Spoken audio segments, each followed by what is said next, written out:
ನನ್ನ ಮದುವೆಯಾಗಿ ಕೇವಲ 3 ದಿನ ಕಳೆದಿತ್ತು. ನನ್ನ ಮಾವ ನನಗೆ ಜೋರಾಗಿ ಕೂಗಿ ಕರೆದರು. ನಮ್ಮ ಮನೆಯಲ್ಲಿ ಕೇವಲ ನಮ್ಮ ಮಾವ ಮತ್ತು ನನ್ನ ಗಂಡ ಮಾತ್ರ ಇರುತ್ತಿದ್ದರು. ಗಂಡ ಮೊದಲ ರಾತ್ರಿಯೇ ನನಗೆ ಹೇಳಿದ್ದನು, ಅಪ್ಪನಿಗೆ ತುಂಬ ಸಿಟ್ಟು ಬರುತ್ತದೆ. ಅವರಿಗೆ ಯಾವುದೇ ವಿಷಯಕ್ಕಾಗಿ ಆಗುವುದಿಲ್ಲ ಎಂದು ಮಾತ್ರ ಹೇಳಬೇಡ, ಇಲ್ಲಾಂದ್ರೆ ಅವರು ಸಿಟ್ಟಿನಲ್ಲಿ ಹುಚ್ಚರಾಗುತ್ತಾರೆ. ನಾನು ಈ 3 ದಿನಗಳಿಂದ ಇದನ್ನೇ ನೋಡುತ್ತಿದ್ದೆ. ಯಾವಾಗ ಅವರು ನನ್ನ ಗಂಡ ಅರುಣನನ್ನು ಜೋರಾಗಿ ಕೂಗಿ ಕರೆಯುತ್ತಿದ್ದರೋ ಅವರ ಒಂದೇ ಆವಾಜಿಗೆ ನನ್ನ ಗಂಡನ ಮುಖದ ಬಣ್ಣವೇ ಬದಲಾಗುತ್ತಿತ್ತು ಮತ್ತು ಒಮ್ಮೆಲೆ ಗಾಬರಿಯಿಂದ ಕೋಣೆಯಿಂದ ಹೊರಕ್ಕೆ ಓಡಿ ಬರುತ್ತಿದ್ದರು. ನನ್ನ ಗಂಡ ಮಾವನಿಗೆ ಈ ರೀತಿ ಹೆದರುತ್ತಿದ್ದುದನ್ನು ನೋಡಿ ನನಗೂ ಕೂಡ ಮಾವನನ್ನು ಕಂಡರೆ ತುಂಬ ಹೆದರಿಕೆ ಆಗುತ್ತಿತ್ತು ಮತ್ತು ಸಿಟ್ಟಿನಲ್ಲಂತೂ ಅವರು ರಾವಿನ ಹಾಗೆ ತೋರುತ್ತಿದ್ದರು. 4ನೇ ದಿನ ಬೆಳಿಗ್ಗೆ ಅರುಣ್ ಹೇಳಿದನು, ಇಂದು ನಾವು ಎಲ್ಲಾದರೂ ಹೊರಗಡೆ ಸುತ್ತಾಡಲು ಹೋಗೋಣ ಎಂದಾಗ ನನಗೆ ತುಂಬ ಖುಷಿಯಾಗಿತ್ತು. ಅದೇ ವೇಳೆ ಮಾವ ಅರುಣನನ್ನು ಕೂಗಿ ಕರೆದರು. ಆಗ ಅರುಣ್ ತಕ್ಷಣ ಕೋಣೆಯಿಂದ ಹೊರಹೋದರು. ಹೊರಗಡೆ ಮಾವನ ಕೂಗಾಟ ರಂಪಾಟ ಕೇಳುತ್ತಿತ್ತು. ಅವರು ಹೇಳುತ್ತಿದ್ದರು, 3 ದಿನ ಮದುವೆ ಗಡಿಬಿಡಿ ನಡೆದು ಹೋಯಿತು. ಫ್ಯಾಕ್ಟರಿಯಲ್ಲಿ ನಿನ್ನ ಅನುಪಸ್ಥಿತಿಯಿಂದ ನಮಗೆ ಎಷ್ಟು ಲಾಸ್ ಆಗಬಹುದು ಎಂಬ ಕನಿಷ್ಠ ಜ್ಞಾನವಾದರೂ ನಿನಗೆ ಇದೆಯೇನು? ಇಂದು ಕೂಡ ನೀನು ರಜೆ ಹಾಕಿ ಮನೆಯಲ್ಲಿ ಕುಳಿತುಕೊಂಡೆ. ಈಗಿಂದೀಗಲೇ ಫ್ಯಾಕ್ಟರಿಗೆ ಹೋಗು. ಫ್ಯಾಕ್ಟರಿ ಎಲ್ಲ ಕೆಲಸಗಾರರು ಸರಿಯಾಗಿ ಕೆಲಸ ಮಾಡುವಂತೆ ನೋಡಿಕೊ. ನಿನಗೆ ಮದುವೆ ಮಾಡಿರುವುದು ನೀನು ಕೋಣೆಯೊಳಗೆ ಸೇರಿಕೊಂಡಿರುವುದಕ್ಕಲ್ಲ. ಮತ್ತು ನಿನ್ನ ಪತ್ನಿಗೂ ಹೇಳು, ಅವಳು ಅಡುಗೆ ಕೋಣೆಯ ಜವಾಬ್ದಾರಿಯನ್ನು ನಿಭಾಯಿಸಲಿ. ಅವಳ ಅಧಿಕ ಪ್ರಸಂಗವನ್ನು ಸಹಿಸಿಕೊಳ್ಳಲು ಈ ಮನೆಯಲ್ಲಿ ಮತ್ತೆ ಬೇರಾರು ಹೆಂಗಸರು ಇಲ್ಲ. ಇದನ್ನು ಕೇಳಿ ನನಗೆ ತುಂಬ ಕೋಪ ಬಂದಿತ್ತು. ನಮ್ಮ ಮದುವೆಯಾಗಿ ಕೇವಲ 3 ದಿನಗಳಾಗಿತ್ತು. 3 ದಿನಗಳಲ್ಲಿ ನಾನೇ ಎಲ್ಲ ಕೆಲಸ ಮಾಡುತ್ತಿದ್ದೆ. ಅದರಲ್ಲೂ ನನ್ನ ಮಾವ ನನ್ನ ತಪ್ಪುಗಳನ್ನು ಹುಡುಕಿದ್ದರು. ಅರುಣನು ನನಗೆ ಪ್ರೀತಿಯಿಂದ ತಿಳಿ ಹೇಳಿದ್ದನು, ಅಪ್ಪನ ಯಾವುದೇ ಮಾತುಗಳನ್ನು ಮನಸ್ಸಿಗೆ ಹಚ್ಚಿಕೊಳ್ಳಬೇಡ. ಇಡೀ ದಿನ ನಾನು ಇದೇ ಯೋಚನೆಯಲ್ಲಿ ಮುಳುಗಿದೆ. ಇಂದು ನನ್ನ ಮಾವ ಏಕೆ ಹೀಗೆ ನಡೆದುಕೊಂಡರು? ಮನೆಯಲ್ಲಿ ತುಂಬ ಗಲಾಟೆ ಮಾಡಿದ್ದರು. ನನಗೆ ತುಂಬ ಗಾಬರಿಯಾಗಿತ್ತು. ಅರುಣ್ ಕೋಣೆಗೆ ಬಂದಾಗ ಅವನ ಮುಖ ಕಪ್ಪಿಟ್ಟಿತ್ತು ಮತ್ತು ಹೇಳಿದ, ಕ್ಷಮೆ ಇರಲಿ, ನಾನು ಈಗ ಫ್ಯಾಕ್ಟರಿಗೆ ಹೋಗಬೇಕು. ಆಗ ನಾನು ಹೇಳಿದೆ, ಪರವಾಗಿಲ್ಲ, ಹೊರಗಡೆ ಸುತ್ತಾಡಲು ನಾವು ಮತ್ತೆಂದಾದರೂ ಹೋಗೋಣ. ನಾನು ಕೂಡ ಆಕ್ಷೇಪವೆತ್ತಲಿಲ್ಲ. ಅರುಣ್ ತನ್ನ ಫ್ಯಾಕ್ಟರಿಗೆ ಹೊರಟು ಹೋಗಿದ್ದನು. ನಾನು ಅಡುಗೆ ಕೋಣೆಗೆ ಬಂದು ಒಲ್ಲದ ಮನಸ್ಸಿನಿಂದ ಪಾತ್ರೆಯನ್ನು ವಾಶ್ ಮಾಡತೊಡಗಿದೆ. ಅದೇ ದಿನ ನಾನು ಮನೆಯ ಅಡುಗೆಯನ್ನು ಸಹ ಮಾಡಿದೆ. ಮನೆಯ ಎಲ್ಲ ಕೆಲಸಗಳನ್ನು ನಾನೇ ಮಾಡಬೇಕಾಯಿತು. ನನ್ನ ಮಾವ ಕೆಲಸದಾಳಿಗೂ ಸಹ ಹೇಳಿದ್ದನು, ಸೊಸೆ ಮನೆಗೆ ಬಂದ ಮೇಲೆ ಸ್ವಚ್ಛತೆಯನ್ನು ಕೂಡ ಅವಳೇ ಮಾಡಬೇಕು. ಹಾಗಾಗಿ ನಾನು ಇಡೀ ಮನೆಯನ್ನು ಕ್ಲೀನ್ ಮಾಡಿದೆ. ಸುಸ್ತಾಗಿ ನನ್ನ ಕೋಣೆಗೆ ನಾನು ಹೋಗುತ್ತಿರುವಾಗ ಮಾವ ಕೂಗಿ ಕರೆದರು. ಆಗ ನಾನು ದುಪ್ಪಟ್ಟ ಸರಿಯಾಗಿ ಹೊದ್ದುಕೊಂಡು ಅವರ ಕೋಣೆಗೆ ಹೋದೆ ಮತ್ತು ಕೇಳಿದೆ, ಅಪ್ಪಾಜಿ ಏನು ಬೇಕಾಗಿತ್ತು ಎಂದಾಗ ಅವರು ನನ್ನನ್ನು ಅಡಿಯಿಂದ ಮುಡಿಯವರೆಗೂ ನೋಡಿ ವಿಚಿತ್ರವಾಗಿ ನನ್ನ ನೋಡುತ್ತಾ, ಹಾಲು, ನನಗೆ ಕುಡಿಯಲು ಹಾಲು ಬೇಕು ಎಂದು ಹೇಳಿದರು. ನನ್ನ ದುಪ್ಪಟ್ಟ ಎದೆಯ ಭಾಗದಲ್ಲಿ ಸ್ವಲ್ಪ ಸರಿದಿತ್ತು. ತಕ್ಷಣ ನಾನು ನನ್ನ ದುಪ್ಪಟ್ಟವನ್ನು ಸರಿ ಮಾಡಿಕೊಂಡೆ. ಕೋಣೆಯಿಂದ ಹೊರಬಂದೆ. ಮಾವನ ಈ ನಡವಳಿಕೆ ನನಗೆ ವಿಚಿತ್ರ ಎನಿಸಿತು.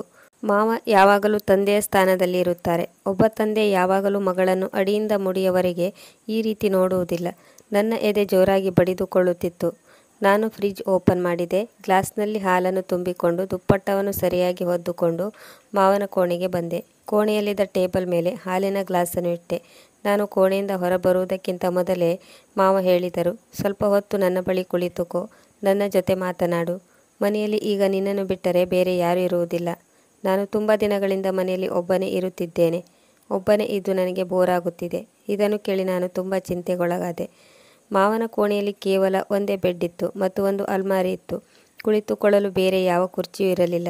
ಆದ್ದರಿಂದ ನಾನು ಅಸಹಾಯಕಳಾಗಿ ಬೆಡ್ನ ಬದಿಯಲ್ಲಿ ಕುಳಿತುಕೊಳ್ಳಬೇಕಾಯಿತು. ಅವರು ನನ್ನೊಂದಿಗೆ ಅದು ಇದು ಮಾತನಾಡತೊಡಗಿದರು. ಆದರೆ ಅವರು ಹಾಲಿನ ಗ್ಲಾಸನ್ನು ಬಾಯಿಗೆ ಇಟ್ಟ ತಕ್ಷಣವೇ ಅದನ್ನು ಹೊರತೆಗೆದರು ಮತ್ತು ಹೇಳಿದರು, ಇಷ್ಟೊಂದು ಕೋಲ್ಡ್ ಇರುವ ಹಾಲು ನನಗೆ ಬೇಡ ಎಂದು ಹೇಳುತ್ತಾ ಅವರ ಕೆಟ್ಟ ದೃಷ್ಟಿಯನ್ನು ನನ್ನ ದೇಹದ ಮೇಲೆ ಬೀರಿದರು. ಅವರ ಆ ದೃಷ್ಟಿಯನ್ನು ನಾನು ಎದುರಿಸಲಾಗದೆ ಒಂದು ರೀತಿಯ ಸಂದಿಗ್ಧದಲ್ಲಿ ಸಿಲುಕಿಕೊಂಡೆ. ನನ್ನ ಹಸ್ತ ಬೆವರತೊಡಗಿತ್ತು. ಮುಖದ ಮೇಲೆ ಬೆವರು ಮೂಡಿತ್ತು ಮತ್ತು ಹೇಳಿದರು, ಹೋಗು, ಇದನ್ನು ಬಿಸಿ ಮಾಡಿ ತೆಗೆದುಕೊಂಡು ಬಾ. ನಾನು ಅವರು ನೀಡಿದ ಗ್ಲಾಸನ್ನು ಹಿಡಿದುಕೊಂಡು ಎದ್ದು ನಿಂತೆ. ಮಾವ 3 ದಿನದಿಂದ ಗಂಡ ಮನೆಯಲ್ಲಿರುವಾಗ ತುಂಬ ಸಿಟ್ಟಾಗಿ ಮಾತನಾಡುತ್ತಿದ್ದರು. ಆಗ ಅರುಣ್ ಮನೆಯಲ್ಲಿ ಇರುತ್ತಿದ್ದರು. ಆದರೆ ಇಂದು ಅವರ ಏರು ಧ್ವನಿ ಇರಲಿಲ್ಲ. ತುಂಬ ನಿಧಾನವಾಗಿ ಮಾತನಾಡುತ್ತಿದ್ದರು. ಅವರು ಹಿಂದಿನ 3 ದಿನಗಳ ಮಾವನಂತೆ ತೋರುತ್ತಿರಲಿಲ್ಲ.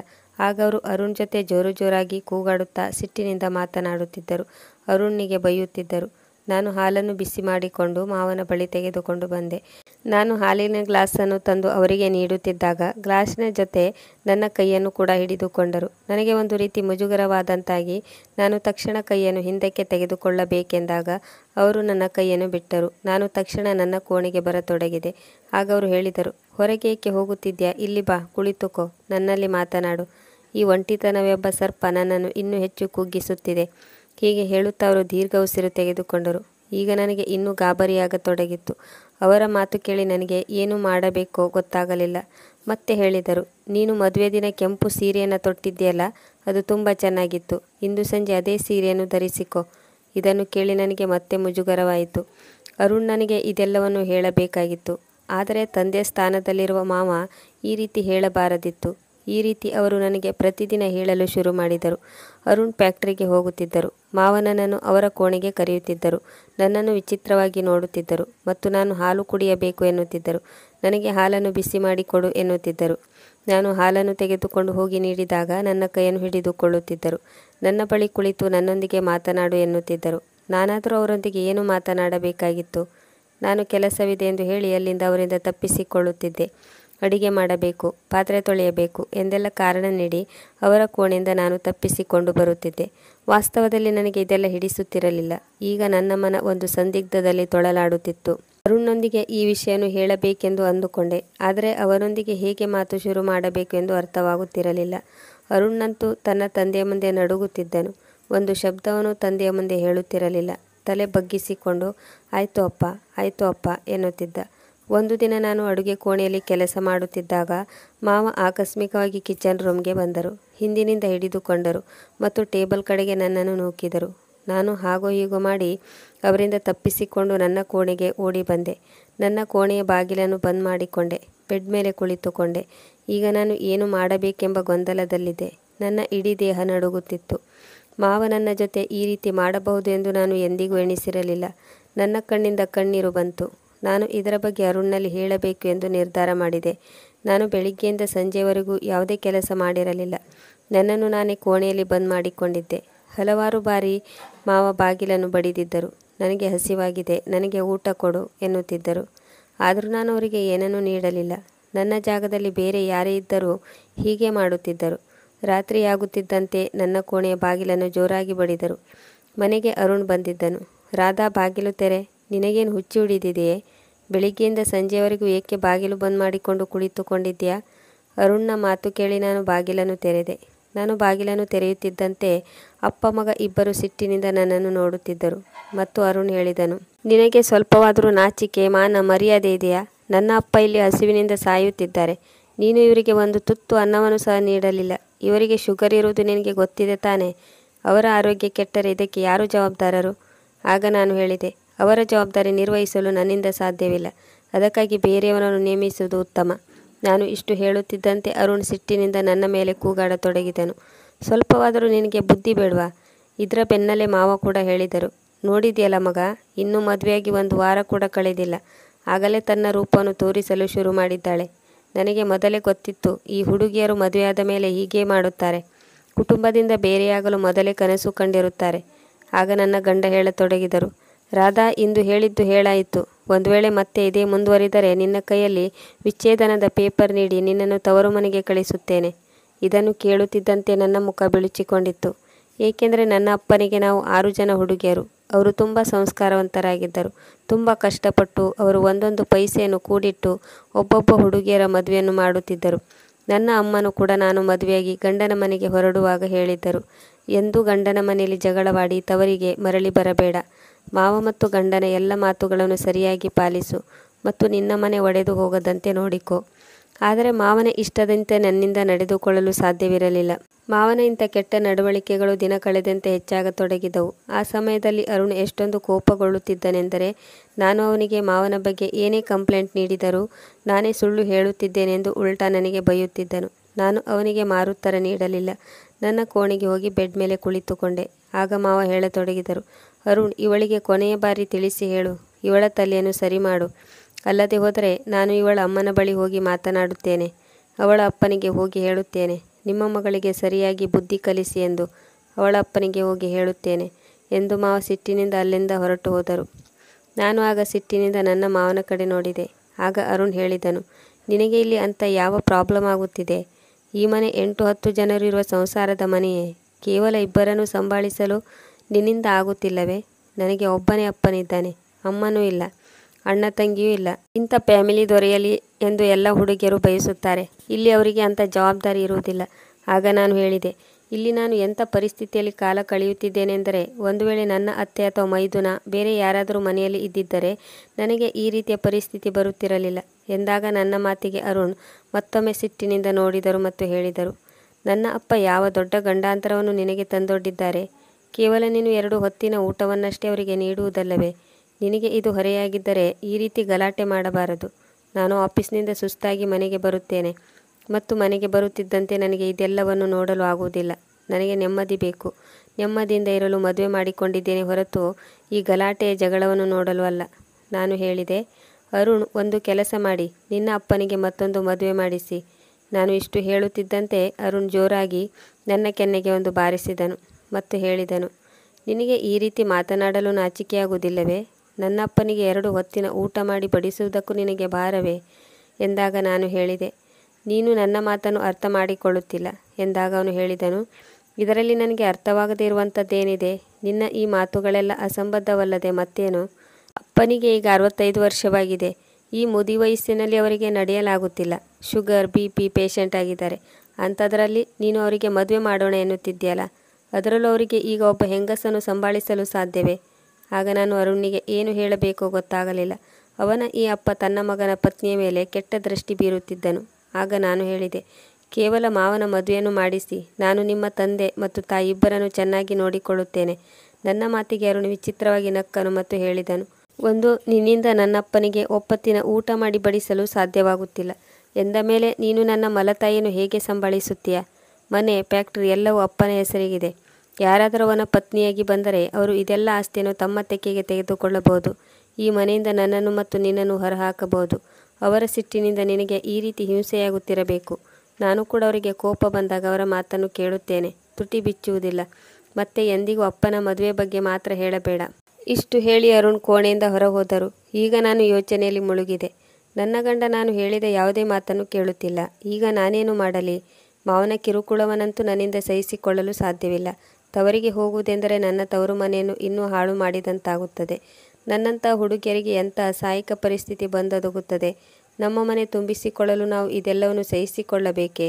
ಒಂದು ವೇಳೆ ನಾನು ವಿಚ್ಛೇದನವನ್ನು ಪಡೆದುಕೊಂಡರೂ ಸಹ ಮತ್ತೊಮ್ಮೆ ನನ್ನ ಮದುವೆಯಾಗುವುದಿಲ್ಲ. ಮದುವೆಯಾದರೂ ನನ್ನ ತಂಗಿಯರಿಗೆ ವಿಚ್ಛೇದನ ಪಡೆದವಳ ತಂಗಿ ಎಂದು ಸಂಬಂಧ ಬರುವುದು ನಿಂತು ಹೋಗುತ್ತದೆ. ನಾನು ಗೊಂದಲಕ್ಕೀಡಾಗಿ ಅಳಲು ಶುರು ಮಾಡಿದೆ. ಅರುಣ್ ಕೂಗಿ ಕರೆದಿದ್ದರಿಂದ ನಾನು ದುಪ್ಪಟ್ಟದಿಂದ ಕಣ್ಣೀರನ್ನು ಒರೆಸಿಕೊಂಡೆ ಮತ್ತು ಹತ್ತಿರ ಹೋದಾಗ ಹೇಳಿದನು, ರಾಧಾ, ಬೇಗ ಬಾ. ಆದಷ್ಟು ಬೇಗ ನಮಗೆ ತಿಂಡಿ ಮಾಡಿಕೊಡು. ಅಪ್ಪನಿಗೆ ಹೊರಗಡೆಯ ಊಟ ಜೀರ್ಣವಾಗುವುದಿಲ್ಲ. ನಾನು ಅಡುಗೆ ಕೋಣೆಗೆ ಹೋಗಿ ತಿಂಡಿಯನ್ನು ಮಾಡಿದೆ ಮತ್ತು ನನ್ನ ಕೋಣೆಗೆ ಬಂದೆ. ನಾನು ಆ ದಿನ ಊಟ ಕೂಡ ಮಾಡಲಿಲ್ಲ. ಆದರೆ ಅರುಣ್ ಒಮ್ಮೆಯೂ ಕೂಡ ನನ್ನನ್ನು ಕೇಳಲಿಲ್ಲ. ನೀನು ಇಡೀ ದಿನ ಏನೂ ತಿಂದಿಲ್ಲ, ಈಗ ಊಟ ಮಾಡು ಎಂದು ಕೂಡ ಹೇಳಲಿಲ್ಲ. ಗಂಡ ಎಂದೂ ಹೆಂಡತಿಯ ಬಗ್ಗೆ ಕಾಳಜಿ ವಹಿಸುವುದಿಲ್ಲ. ಕೇವಲ ಅವರಿಗೆ ತಮ್ಮ ಕೆಲಸ ಆದರೆ ಆಯಿತು. ಅರುಣನ ಮನಸ್ಥಿತಿಯು ಕೂಡ ಇಂಥ ಗಂಡಸರ ಮನಸ್ಥಿತಿಯಂತೆ ಇತ್ತು. ಇದಾದ ಮೇಲೆ ಅವರು ತಮ್ಮ ಬಾಯಿ ಮುಚ್ಚಿಕೊಂಡರು. ಅರುಣನು ಫ್ಯಾಕ್ಟರಿಗೆ ಹೊರಟು ಹೋದ ಮೇಲೆ ಮತ್ತೆ ಮಾವನು ನನಗೆ ಕೂಗಿ ಕರೆಯತೊಡಗಿದನು. ನಾನು ತುಂಬ ಅಸಹಾಯಕಳಾಗಿ ಹೆದರಿಕೆಯಿಂದ ಅವರ ಕೋಣೆಗೆ ಹೋದೆ.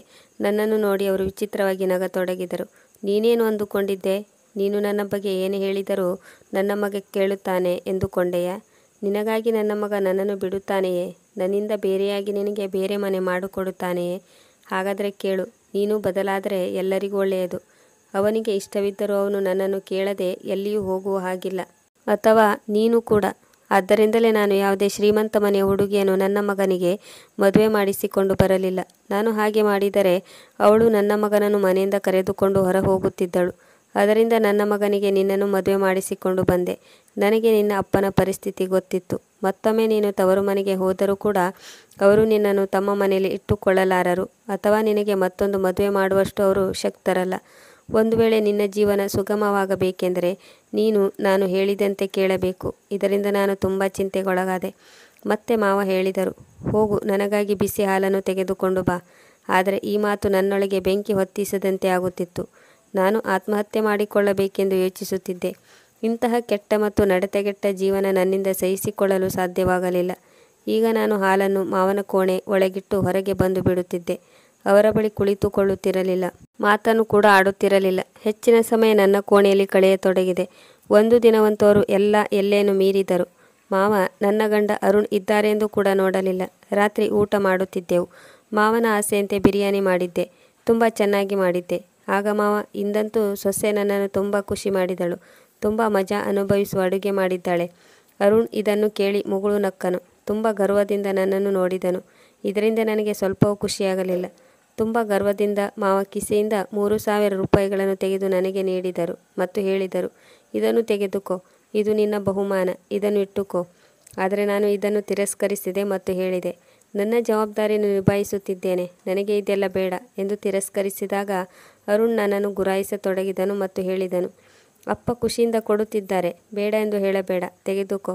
ನನಗೆ ಇಷ್ಟವಿಲ್ಲದಿದ್ದರೂ ನಾನು 3,000 ರೂಪಾಯಿಯನ್ನು ತೆಗೆದುಕೊಂಡೆ.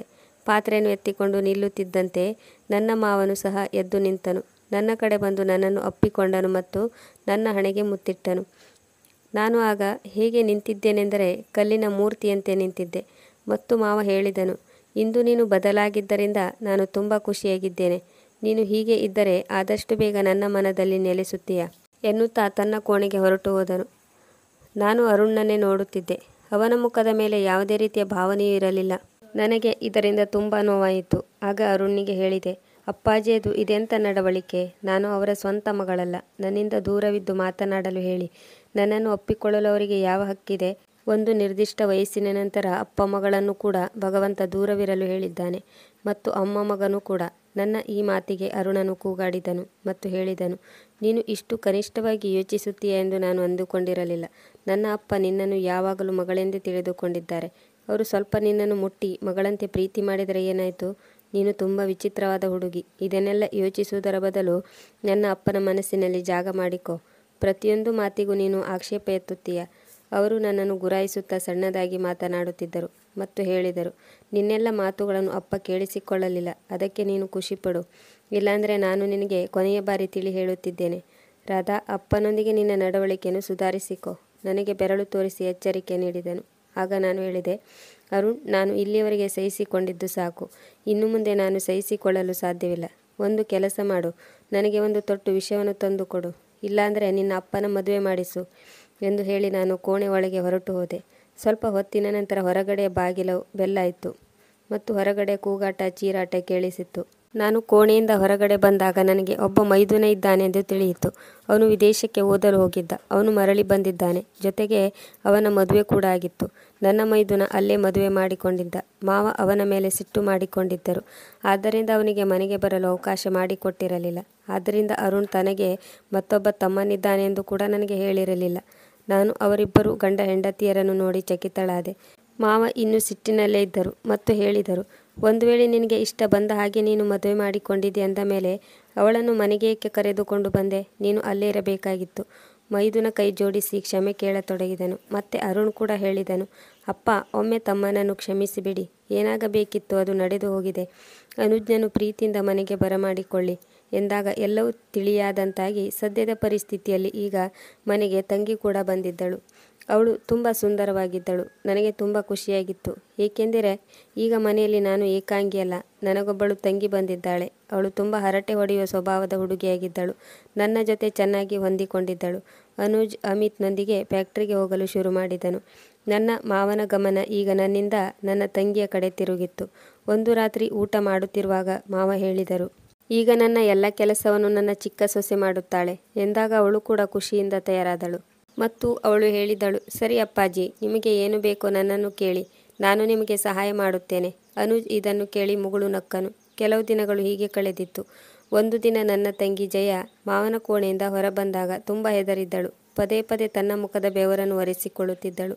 ಅವಳು ಎಂಥ ತೊಂದರೆಯಲ್ಲಿ ಸಿಲುಕಿಕೊಂಡಿದ್ದಳು ಎಂದು ನನಗೆ ಅರ್ಥವಾಗಿತ್ತು. ಅಡುಗೆ ಕೋಣೆಗೆ ಹೋಗಿ ಏನೂ ಮಾತನಾಡದೆ ಪಾತ್ರೆಯನ್ನು ತೊಳೆಯತೊಡಗಿದಳು. ನಾನು ಕೇಳಿದೆ, ಏನಾಯಿತು? ಆಗ ಅವಳು ಹೇಳಿದಳು, ನನಗೆ ಮಾವನ ನಡವಳಿಕೆಗಳು ತುಂಬ ವಿಚಿತ್ರವಾಗಿ ಕಾಣುತ್ತಿದೆ.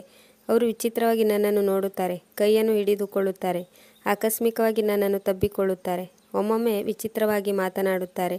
ಇದನ್ನು ಕೇಳಿ ನನ್ನ ಕಿವಿ ಕೆಂಪಾಯಿತು ಮತ್ತು ಅವಳು ಹೇಳಿದಳು, ನಾನು ಅನುಜ್ನೊಂದಿಗೆ ಇದರ ಬಗ್ಗೆ ಮಾತನಾಡುತ್ತೇನೆ. ಅವರು ತನ್ನ ತಂದೆ ತುಂಬ ಒಳ್ಳೆಯವರೆಂದು ಹೇಳುತ್ತಿದ್ದರು. ಆದರೆ ಇವರಂತೂ ಮಾತು ಮಾತಿಗೂ ನನ್ನ ಹತ್ತಿರ ಬರಲು ಪ್ರಯತ್ನಿಸುತ್ತಾರೆ. ನನ್ನನ್ನು ತಮ್ಮ ಬಳಿ ಸೆಳೆದುಕೊಳ್ಳಲು ಪ್ರಯತ್ನಿಸುತ್ತಾರೆ. ನನಗೆ ಇದೆಲ್ಲವೂ ಇಷ್ಟವಾಗುವುದಿಲ್ಲ. ಆಗ ನಾನು ಹೇಳಿದೆ, ಇವರಿಬ್ಬರು ಅಣ್ಣ ತಮ್ಮ ಎಂದಿಗೂ ನಮ್ಮ ಮಾತನ್ನು ಕೇಳುವುದಿಲ್ಲ. ತನ್ನ ತಂದೆಯ ಪರವಾಗಿ ಮಾತನಾಡುತ್ತಾರೆ. ನಾನು ಕೂಡ ಇದೇ ಪರಿಸ್ಥಿತಿಯಲ್ಲಿ ಸಿಲುಕಿಕೊಂಡು ಗೊಂದಲಕ್ಕೀಡಾಗಿದ್ದೆ. ಆದರೆ ನಾನು ಅರುಣ್ನಿಗೆ ಹೇಳಿದರೂ ಕೂಡ ಅವನು ನನ್ನ ಯಾವುದೇ ಮಾತನ್ನು ಕೇಳಲಿಲ್ಲ. ಆಗ ನನ್ನ ತಂಗಿ ಹೇಳಿದಳು, ನಾನಂತೂ ಅನುಜ್ನಿಗೆ ಎಲ್ಲವನ್ನೂ ಕ್ಲಿಯರ್ ಆಗಿ ಹೇಳುತ್ತೇನೆ. ಒಂದು ವೇಳೆ ಅಪ್ಪಾಜಿ ಇದನ್ನೇ ಮುಂದುವರಿಸಿದರೆ ನಾನು ಬೇರೆ ಮನೆ ಮಾಡು ಎಂದು ಹೇಳುತ್ತೇನೆ. ಮತ್ತೆ ಜಗಳ ಶುರುವಾಗಿತ್ತು. ಈ ಮೊದಲು ಈ ಜಗಳ ನನ್ನ ಮತ್ತು ಅರುಣ್ ನಡುವೆ ನಡೆಯುತ್ತಿತ್ತು. ಈಗ ಅನುಜ್ ಮತ್ತು ಜಯ ನಡುವೆ ನಡೆಯುತ್ತಿದೆ. ಅನುಜ್ ಹೇಳಿದನು, 2 ವರ್ಷ ಹೊರದೇಶದಲ್ಲಿ ಒಂಟಿಯಾಗಿ ಒಬ್ಬನೇ ಇದ್ದೇನೆ. ಮನೆಗೆ ಬಂದ ಮೇಲೆ ಅಪ್ಪನಿಗಾಗಿ 2 ಹೊತ್ತಿನ ಊಟವನ್ನು ಮಾಡಿಕೊಡಲು ಯಾವ ಹೊಸ ನಾಟಕ ಶುರು ಮಾಡಿದ್ಯಾ ಎಂದು ತನ್ನ ಹೆಂಡತಿಯನ್ನು ಕೇಳುತ್ತಿದ್ದ. ಅರುಣ್ ಕೂಡ ನನ್ನೊಂದಿಗೆ ಇದೇ ರೀತಿ ಜಗಳವಾಡುತ್ತಿದ್ದ. ಆದರೆ ಜಯ ಇದನ್ನು ಒಪ್ಪಿಕೊಳ್ಳದೆ ಅನುಜ್ನಲ್ಲಿ ಡೈವರ್ಸ್ ಕೇಳುತ್ತಿದ್ದಳು. ಆ ದಿನ ರಾತ್ರಿ ಅರುಣ್ನು ಕೋಣೆಗೆ ಬಂದಾಗ ತುಂಬ ಗಂಭೀರವಾಗಿದ್ದನು. ಆಗ ನಾನು ಅರುಣ್ನಲ್ಲಿ ಕೇಳಿದೆ, ಅರುಣ್, ಈಗಲೂ ನೀವು ನನ್ನದೇ ತಪ್ಪು ಎಂದು ಹೇಳುತ್ತೀರಾ? ಇದೇ ಕಂಪ್ಲೇಂಟ್ ನಾನು ಕೂಡ ಅಪ್ಪಾಜಿಯವರ ಮೇಲೆ ಮಾಡಿದ್ದೆ. ಈಗ ಜಯ ಕೂಡ ಇದೇ ಕಂಪ್ಲೇಂಟ್ ಮಾಡುತ್ತಿದ್ದಾಳೆ. ಇದರ ಅರ್ಥ ಎಲ್ಲೋ ಒಂದು ಕಡೆ ಅಪ್ಪಾಜಿ ತಪ್ಪಾಗಿ ನಡೆದುಕೊಳ್ಳುತ್ತಿದ್ದಾರೆಂದು ನಿಮಗೆ ಅನಿಸುವುದಿಲ್ಲವೇ? ನಾನು ಸತ್ಯವನ್ನೇ ಹೇಳುತ್ತಿದ್ದೇನೆ. ಇವರಿಗೆ ಒಬ್ಬ ಪತ್ನಿಯ ಅವಶ್ಯಕತೆ ಇದೆ. ಅವರಿಗೆ ವಯಸ್ಸು 65 ಆಗಿರಬಹುದು. ನೀವು ನಿಮ್ಮ ಅಮ್ಮ ವಿಧಿವಶರಾದ ನಂತರ ಆಗಲೇ ಅಪ್ಪಾಜಿಯವರ ಮರುಮದುವೆ ಮಾಡಬೇಕಿತ್ತು. ಹಾಗೆ ಮಾಡಿದ್ದರೆ ಅವರು ನಮ್ಮನ್ನು ತಮ್ಮ ಮಕ್ಕಳಂತೆ ತಿಳಿದುಕೊಳ್ಳುತ್ತಿದ್ದರು. ಬಹುಶಃ ನನ್ನ ಮಾತುಗಳು ಈಗ ಅರುಣ್ನಿಗೆ ಅರ್ಥವಾಗಿದ್ದವು. ಒಮ್ಮೆ ಅರುಣ್ನು ಅಪ್ಪನಲ್ಲಿ ಮತ್ತೊಂದು ಮದುವೆ ಬಗ್ಗೆ ಹೇಳಿದನು. ಮೊದಲು ಅವರು ಸಿಟ್ಟಾದರು ಮತ್ತು ಹೇಳಿದರು, ನಾನು ಈ ವಯಸ್ಸಿನಲ್ಲಿ ಮದುವೆ ಮಾಡಿಕೊಳ್ಳುವುದೆಂದರೆ ನಿಮ್ಮ ತಲೆ ಕೆಟ್ಟಿದೆಯೇನು ಎಂದು ಕೇಳಿದಾಗ ಅರುಣ್ ಹೇಳಿದನು, ಒಬ್ಬಳು ವಿಧವೆ ಇದ್ದಾಳೆ. ಒಂದು ವೇಳೆ ನೀವು ಅವಳಿಗೆ ಆಸರೆಯಾದರೆ ಇದರಲ್ಲಿ ಯಾರೂ ನಾಚಿಕೆ ಪಟ್ಟುಕೊಳ್ಳುವ ವಿಷಯವೇನಿಲ್ಲ. ಆ ಮಹಿಳೆಗೂ ಸಹ 45ರಿಂದ 50 ವರ್ಷವಾಗಿರಬಹುದು. ಅವಳು ತನ್ನ ಅಣ್ಣ ಅತ್ತಿಗೆಯರ ಕಿರುಕುಳಕ್ಕೆ ಒಳಗಾಗಿ ತುಂಬ ಕಷ್ಟದಿಂದ ಜೀವನವನ್ನು ಸಾಗಿಸುತ್ತಿದ್ದಾಳೆ. ಮೊದಮೊದಲು ಅಪ್ಪಾಜಿ ಮದುವೆ ಬೇಡವೆಂದು ಹೇಳಿದರು. ಮತ್ತೆ 4 ದಿನಗಳ ನಂತರ ಸ್ವತಃ ಅವರೇ ಹೇಳಿದರು, ಸರಿ, ನಾನು ಅವಳನ್ನು ಮದುವೆಯಾಗುತ್ತೇನೆ. ಸ್ವಲ್ಪ ದಿನಗಳಲ್ಲಿ ಅವಳಿಗೂ ಮತ್ತು ನನ್ನ ಮಾವನಿಗೂ ಮದುವೆಯಾಯಿತು. ಇದರಿಂದ ಇದರ ವ್ಯತ್ಯಾಸ ಮನೆಯಲ್ಲಿ ಕಾಣತೊಡಗಿತ್ತು. ಅರುಣ್ ಕೂಡ ಈಗ ಸ್ವತಃ ಅವನೇ ಹೇಳುತ್ತಿದ್ದನು, ರಾಧಾ, ನೀನು ಹೇಳುತ್ತಿರುವುದು ಸರಿಯಾಗಿತ್ತು. ಅಪ್ಪನಿಗೆ ಒಬ್ಬಳು ಪತ್ನಿಯ ಅವಶ್ಯಕತೆ ಇತ್ತು. ನನ್ನ ಹೊಸ ಅತ್ತೆ ಮಾವನನ್ನು ತುಂಬ ಚೆನ್ನಾಗಿ ನೋಡಿಕೊಳ್ಳುತ್ತಿದ್ದಳು. ಈಗ ಮಾವ ನಮ್ಮ ಮೇಲೆ ಕೆಟ್ಟ ದೃಷ್ಟಿ ಬೀರುತ್ತಿರಲಿಲ್ಲ.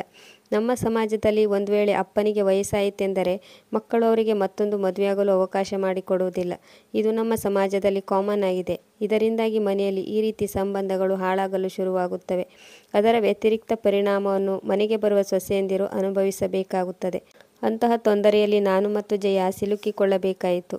ಪ್ರಿಯ ವೀಕ್ಷಕರೇ, ಈ ಕತೆ ನಿಮಗೆ ಇಷ್ಟವಾಗಿದ್ದಲ್ಲಿ ಇದಕ್ಕೊಂದು ಲೈಕ್ ಕೊಡಿ, ಕಮೆಂಟ್ ಮಾಡಿ ಮತ್ತು ಶೇರ್ ಮಾಡಿ. ಸಬ್ಸ್ಕ್ರೈಬ್ ಮಾಡಲು ಮರೆಯದಿರಿ. ಮುಂದಿನ ಕಥೆಯೊಂದಿಗೆ ಮತ್ತೆ ಭೇಟಿಯಾಗೋಣ. ಕತೆ ಕೇಳಿದ್ದಕ್ಕೆ ಧನ್ಯವಾದಗಳು.